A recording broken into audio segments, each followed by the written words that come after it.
Yeah, I think you look at our track record. You know, I have been in the Senate. I've been in the House. I've consistently been one of the, I think, session before last, I was number 4 most conservative members of this Texas Senate. I'm a pretty chill guy. It's because I know where all my faith is and all my comfort is. And I know that even if I make a wrong turn, he'll get me back on track as long as I'm in his word daily, which I am. I just try to honor him every day so that I can share my witness with other people and they're open to it. And I think that's how I want to live my life. Ready to roll? Yep. All right. Real Texan. Why should this matter to real Texans?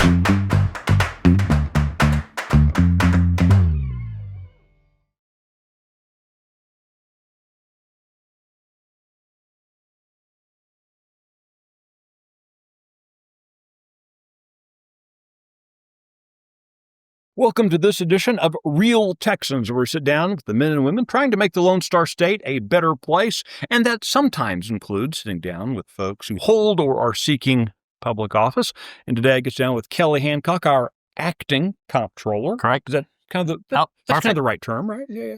The only thing there I will say is, in traveling the state, I looked in the dictionary, just how do you say this? And the dictionary says controller. No M, no P. Traveling the state and running for office, we're going to call it comptroller because that is how 90% of people will actually do it. So that's what's on the piece of paper. If that's what Texans wants, that's what they get. Comptroller. Excellent. You are a Tarrant County boy through and through, raised there in the born in Fort Worth, raised in the mid-cities. Why did you go to Baylor? I mean, this is now you have to ask, why did you go to Baylor? I grew up in a Christian household. You know, back in the day that I was at church as much as I was at home. Right. And so my dad went to North Texas. My mom was we're East Texas folks. My mom was a rangerette. My dad was a drum major at Kilgore, then went to North Texas. So that brought us to Fort Worth. And then we just, as good old Baptists, we were, drawn to Baylor. Where we went, my brother was the first one to go, followed him there. It is a great school. I've got a bunch of great friends that continue to work with. And I think, at the time, the conservative Christian background of the school is kind of what my parents wanted and worked out well for us. Yeah. Okay. So, you go to Baylor, you come home, start getting work. What drove you and your brother to start a chemical distribution company? Seems like not exactly what little boys dream of doing when they grew up. How did you end up in that as a business guy? So both of us had a business background at Baylor. A different one. He was finance. I was the marketing guy, which fits well with both politics and the business. My dad owned the business, and of course, those that remember back in the 80s, early 90s. A lot of our business was oil and gas related. Right. In fact, I remember as a high school student filling 5-gallon pails of tributyl phosphate in the warehouse, and literally as a little kid falling asleep underneath our tractors and trailers. So he'd owned the business for a while. I graduated college in '86, and he quickly thereafter sold it in '92. This financially times were tough. He sold it to large international company, a Dutch company at the time, and then they sold to a German company, and it actually worked out real well for me. I fit in real well to the corporate world, and before you knew it, I was one of the youngest managers managing 5 different businesses. But then, actually, God started leading both of us to, it wasn't the environment that I wanted to live in. What I wanted in life was different in kind of the events. I remember going to sales meetings with my boss and my boss's boss, where after dinner, they were going to go to some places that I wasn't going to go. And I would literally tell them, y'all need to take me back to their hotel. And so God gave me a release and a comfort. So I left a very good job where I was very well thought of. I got training in Europe on leadership training, and they frankly wanted me in corporate Pennsylvania. As a Texan, that's tough to do. And so we just left. When I left, I had nothing. Literally, Robin, my wife's dad, was supposed to drive me home. He was in a bank meeting, so I had to sit there in that office and, everybody staring at me knowing that I was no longer employed. I'd always driven a company car. Mhm. So literally I drove home or had somebody drive me home, a buddy of mine, and called my parents, who my dad was on board with In Touch Ministries, Charles Stanley, for years. So they were in Atlanta. They lived about 7 miles away. And as a runner, I was like, so I called them and said, hey, can I borrow your car? So they were 7 miles away. I could run 7 miles back then before kidney failure. And so I ran to the car, got theirs, and ended up buying a truck, and we just got started. And, I wasn't born where I inherited hundreds of $millions that I could just live off of my inheritance. Never born with we had a business, but obviously we sold it. Right. So no, never a silver spoon in my mouth. And we started the business and got to the point that, I remember Robin calling me and go, hey, we got $3,600 in the bank. When's this company that you said was going to be so great going to be able to pay us? And, I was running for office at the same time, which is crazy. But again, when God calls you into something, you have a peace you can't explain. And Scripture tells us of that. And so I was encouraged to run for the legislature. At the same time, I was starting a business. I literally had startup capital, very little, $250,000, not hundreds of $1 millions that I inherited. And I ended up spending a piece of that to run for the House. And anyway, it just, and the success I take credit for, nothing good can come from me. But we've been blessed to the point that I've gotten to serve, and I've served in various capacities in the midst of being able to run a successful business. So just kind of a God thing. Yeah. All right. So your first foray into holding public office was not that serving the legislature, actually running for school board. Yeah. What was it that got you interested in that level of politics? My dad served on school board for about 12 years. And in Texas, I've always been a big school choice guy. Always believed parents know best. And that wasn't the case at that time. And so we had our first child, Chloe, and I'm not one to complain. You're not going to see me out there on social media beating people. I'm just a doer, and I like to make a difference. And I'm proactive. When I started the business, I had a 7-year plan, P&L, balance sheet, the whole thing. And that was kind of the deal, Michael, is we've had a child and I want to make a difference. Right. And I ended up serving on the school board for 13 years, president couple of times, and brought some conservative philosophies. We weren't able to address the state, but we had open enrollment before I was done.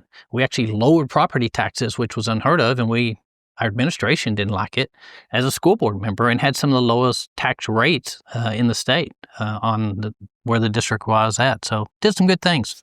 All right. So explain to me then, why you ran for the legislature. You had a Birdville ISD, very successful school district. Yep. Always, folks Very always conservative. speaking very highly of and doing a lot of very conservative things in the confines and the construct of the public school system. Seems like from a serving your community, that was a pretty good gig as compared to being in the Texas House, which is sometimes not as good of a gig. Yeah.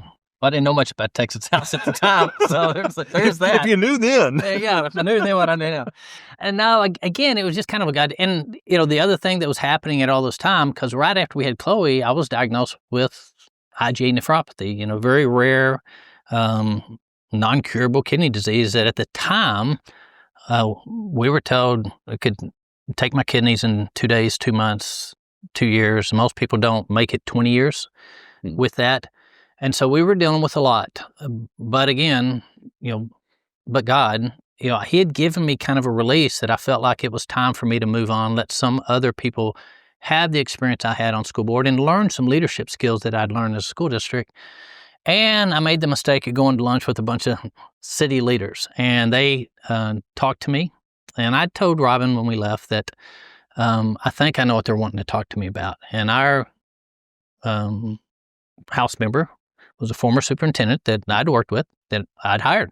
We had different philosophies on education, but we're good friends. And he didn't like it. And so he was going to be leaving. It was going to be an open seat. And so these guys, ended up telling me, and they were actually friends of my father-in-law's, and he was a banker. And afterwards, I went to him and said, "Hey, where are you on this?" Before I go talk to Robin. Ended up going to Robin, and I'll remember forever. I walked in from the garage. She's in the living room in our little family room of our tiny house with little kids. And I tell her about the meeting, and she just looks at me and she goes, "What verse do you have?" Now, what spouse does that to somebody? But God gave me a verse, and it's kind of been a verse that we've lived off of in the political world. It's Ephesians 5:15 and 16, and it says, and as a call to us as Christians, that we are to be as the wise, not as the unwise, making the most of every opportunity. And it's in there. If you go ahead of time, it's talking about the salt and the light, and things that we know and grew up with. And I'm dealing with not knowing when I'm going to live on a machine, not knowing when I'm not going to live. And God keeps calling me to do these crazy things that some kid from Haltom City, shouldn't be doing, but God keeps working. And so it was a comfort to leave. And then in the midst of starting a business, a young family, I never looked back, and I just knew this is what you're supposed to do. And I was running in, I think it was a 4 or 5 person race, right.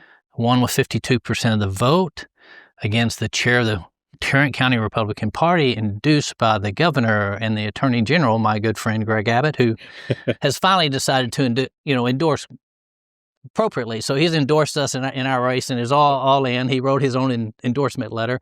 And so, it's come full circle, but it really is just trying to follow where God has us go and being open to it, and being blessed with a rare kidney disease. I wouldn't swap it for anything, because it teaches me live a day at a time and make the most of every opportunity. And the day, you and I both know the days get evil when we're not doing something that we're called to be doing, right? When we're lazy. So, you served in the Texas House, moved to the Texas Senate. This spring, you're just kind of, doing your Texas senator things. Right. Tell me about getting a phone call from Greg Abbott, asking you to step into what might be, I said this, to one of your fellow candidates recently, this might be the most thankless job in Texas government. It's a difficult job. It's an everyday job. Most people, is it controller, comptroller, from the little things, how do you say it, to what does it actually do? Exactly. What's it actually do? How in the world does Greg Abbott convince you to take on this role? I don't know, but I love it. I've gotten in there, and I think it is, I like a challenge. You're a runner. Mm-hmm. Why do you run long distance? The challenge. Yeah. And so I've run 6 marathons with kidney failure, frankly, in part because it's a challenge. And so we're good friends, obviously, and it's a good agency. I am the chief financial officer of state. It's just an easier way to describe it. Right. And there's a lot going on up there. I've fought for education savings accounts for 30 years on the school board and others, and I get to participate in that. We're doing broadband, where, frankly, we're going to come up with an RFP where we're going to be able to help Kerrville a lot faster than people think. And it's kind of a little bit business like it. And I love metrics and data. And so we're going to be putting up screens up there where we're measuring our performance and building some of my business principles of being a small business owner and a corporate business guy, bringing some of that in, especially with education savings accounts, where I'm saying, all right, team, here we go. In fact, I had a, little meeting yesterday that is, we're not going to operate like government. We've got to move at business pace, and we got to apply some of those principles. And he talked me into it. I agreed to run, which was part of the deal. And then 30 minutes after I announced my campaign, he comes out with an incredibly strong endorsement and has been there all the way. And every time I run across him, he's like, "Hey, how's it going?" And it's going great. Okay, so you're now about 2 months in, into this position. I'm curious, as someone who's been, a gang of the 181, right? Where you're in the House Member Center, you're casting votes, looking at that kind of stuff. Looking now from the perspective of someone in the executive branch, Are there things that wish you had known then, now, in terms of, kind of the things you were asking the agencies to do that you're now having to kind of implement? We're going to be asking the agencies to do a few things they're going to be uncomfortable with here in the near future, but we won't go there yet, but you'll see, and I think you'll be very pleased with the moves we're making. I was on finance for 10 years, where I got to see who was always asking for more money, and then disappointed when we didn't, quote, fully fund their agencies. So I got to experience that and have firsthand knowledge. Mm-hmm. So it gives me a good insight. And then I was on legislative budget board for 5 years. And as you know, I think every Republican around has tried to pass the spending cap of population and inflation.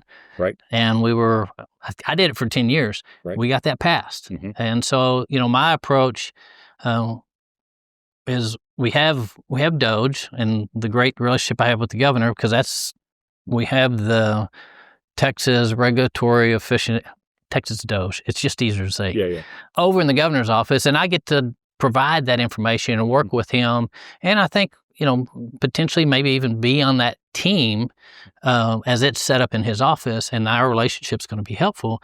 But my approach has always been the most conservative thing you can do in government is limit the growth of government by limit the money they get to spend. And that's why I spent 10 years trying to pass population inflation, which is one of the tightest spending limits in the nation. Now, we don't want to do it with Biden inflation. Right. The math doesn't work. But yeah, I think that's one of the most important things I did, and it helped over there. And we've brought some of that same philosophy and principles, and I've first meeting with the staff to let them know, look, I'm a conservative. We don't legislate. They legislate, we apply the laws that they pass. And so, yeah, it's good to be on both sides of it and have that experience. Again, this past spring as a senator, you vote for a $1 billion school choice plan impacting $100,000. Yeah. And because the legislature, y'all all said, hey, Glenn Hager, you deal with the details. Mr. Hager, of course, heads off to A&M to be the chancellor. Now you're having to do the details. Is this I know it's the largest school choice program in the country. Right. Is it how much of your day, how much the day of your team is this occupy? Yeah. So I actually knew early. The governor and I started talking in February. And so every time the word comptroller came up during session, my ears did perk up a little bit. What are they doing? What's coming over? And that was part of it. My education background. In fact, when I was on the school board, our chief financial officer was fired my second year when I was on the school board because I caught some financial things that weren't appropriate. Right. I like numbers guy. And I think, again, my business background, it allows us we got to implement this quickly and we got to be successful with it. And the reality is, Michael, no other states have been real successful in the very beginning. So we're learning from other states. I meet with them every week to get an update. We are on target. We will continue to be on target, and we have to be ready to go by spring. Mm-hmm. We're looking at January because private schools accept their students in the spring, and we want to make sure that every family across the state that wants to participate has the ability to participate, and we're ready to go when those schools are accepting students. Because in many ways, that's it's great to say Texas has the school choice program. It's wonderful to say it's $1 billion. It's wonderful it's open to, up to 100,000. Those are all nice things to say. But where the rubber's going to hit the road is when a family is trying to fill out a form. And, does the form make sense? Does the website work? Are they even aware that it's there? And those are all things that are falling on the come. Yeah. So I'm actually meeting with one of the consultants we have, and I've told them I want an entire marketing scheme because, as you and I know, there may be some media out there that weren't as supportive of it. So I want to make sure that we have the messaging, and we're talking about the good things that are going on with education savings accounts, the successes that we're seeing, and we want to be in charge of that a little bit from a marketing standpoint, and that's the business side of me coming out and trying to get out in front of it. And I've told them before we even sit down with the 180 legislatures that pass this, we're going to have that strategy in place.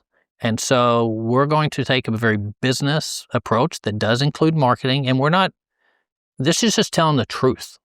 We're not trying to disguise anything, but we want to be able to provide our own messaging and get it out there and make sure that that we're successful with it. So we're spinning multiple plates when it comes to education savings accounts, and it's a tight timeline. And so that is why every week I'm sitting down and having updates and making sure they understand. And, frankly, as a small business owner, when you don't have a paycheck coming in, your sense of urgency is a little bit quick.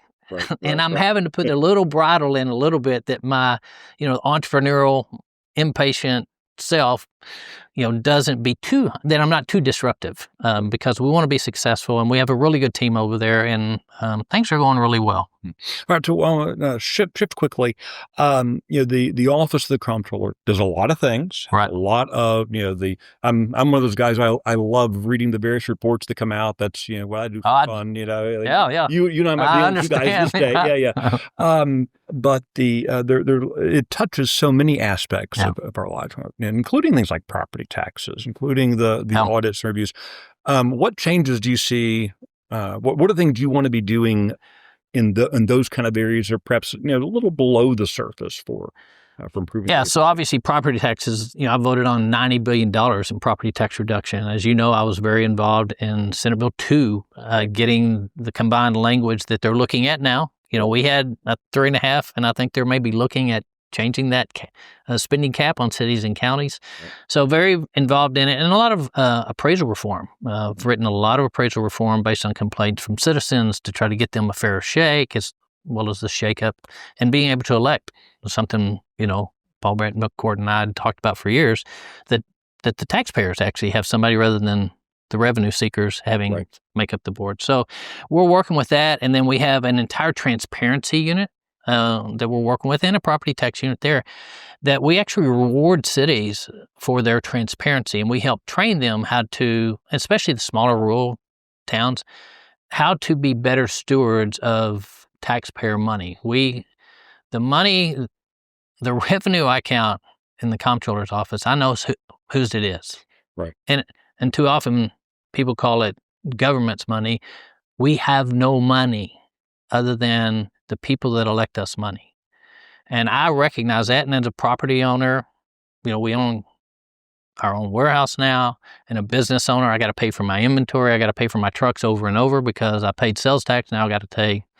So I'm fully aware of it, and we're going to do the same thing. And that's why I want when you walk in our office, I want the metrics up. I want people to walk in and see how we're doing, how we're performing, the transparency we have, how we're taking care of your money and making sure it's, used properly. I mean, one of the things, very basic things that we've done from the very beginning that is not a new concept, but literally my first week I found out who we're auditing. We audit every agency. Right. And we come up with recommendations on cost savings, efficiency, and we have a policy team that, again, takes what we've found in our audits and we send it to the legislature, and we make recommendations of, hey, here's what we saw in our audit. And we've done, it's basically one of the core functions that we do and we have done, and we work with them, but we have a good auditing team. All right. So kind of last thing for you, as you guy who's been on the ballot consistently every couple of years now for a couple of decades. Oddly enough, I like campaigning. I like campaigning. What kind of questions, for most of us, when we think of the comptroller, not entirely sure what it does, what are the questions that citizens should be asking you and other candidates for the position? What are the questions they should be asking y'all? What are the metrics? You talk about metrics a lot. What are the metrics that voters should be using to judge whether or not this candidate you deserve their vote? Yeah, I think you look at our track record. I have been in the Senate. I've been in the House. I've consistently been one of the, I think, session before last, I was number 4 most conservative members of this Texas Senate. And what have we done and what we accomplished? It's easy for people to say things or post things on social media, but I've passed the tightest spending cap in the state of Texas. I've funded the border wall. In fact, I was chair of Veteran Affairs and Border Security when Trump and Governor Abbott asked me to come to the ball to put up that first wall, and so I was there for that. And so I think for people to look at what they've accomplished and a lot more than what they're saying. It's easy to say things, but actually getting things done. And I've had a track record of doing that and getting along with people, and accomplishing what I've set up to. Sometimes it's taken me 10 years, right? But I say I loosely because, again, I'll go back to when I'm done here, I'm much, rather than them counting my accomplishments, the legislation I passed, if I can bring glory to God when it's all said and done, then all of that doesn't matter, because I'm only here because this is where He wanted me to be. And I'm a pretty chill guy. It's because I know where all my faith is and all my comfort is. And I know that even if I make a wrong turn, just like Waze, He'll get me back on track as long as I'm in His Word daily, which I am, and as long as my ultimate goal is not self-glorification, but I just try to honor Him every day so that I can share my witness with other people and they're open to it. And I think that's how I want to live my life. Well, Kelly Hancock, thank you for your time. I appreciate it. And thank you for joining us for this edition of Real Texans.